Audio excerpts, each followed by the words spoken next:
சங்கீதங்களின் புஸ்தகம் 46ஆம் அதிகாரம். தேவன் நமக்கு அடைக்கலமும் பெலனும் ஆபத்து காலத்தில் அனுகூலமான துணையுமானவர். ஆகையால் பூமி நிலைமாறினாலும் மலைகள் நடுச்சமுத்திரத்தில் சாய்ந்து போனாலும் அதின் ஜலங்கள் கொந்தளித்து பொங்கி அதின் பெருக்கினால் பர்வதங்கள் அதிர்ந்தாலும் நாம் பயப்படும்.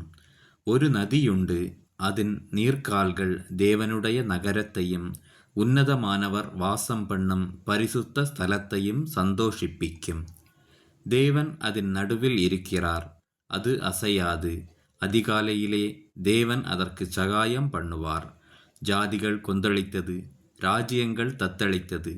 அவர் தமது சத்தத்தை முழங்க பண்ணினார், பூமி உருகிப் போயிற்று. சேனைகளின் கர்த்தர் நம்மோடிருக்கிறார். யாக்கோபின் தேவன் நமக்கு உயர்ந்த அடைக்கலமானவர். பூமியிலே பாழ்கடிப்புகளை நடப்பிக்கிற கர்த்தருடைய செய்கைகளை வந்து பாருங்கள். அவர் பூமியின் கடைமுனை மட்டும் யுத்தங்களை ஓயப் பண்ணுகிறார். வில்லை ஒடித்து ஈட்டியை முறிக்கிறார். இரதங்களை நெருப்பினால் சுட்டரிக்கிறார். நீங்கள் அமர்ந்திருந்து நானே தேவனென்று அறிந்து கொள்ளுங்கள். ஜாதிகளுக்குள்ளே உயர்ந்திருப்பேன், பூமியிலே உயர்ந்திருப்பேன். சேனைகளின் கர்த்தர் நம்மோடிருக்கிறார்.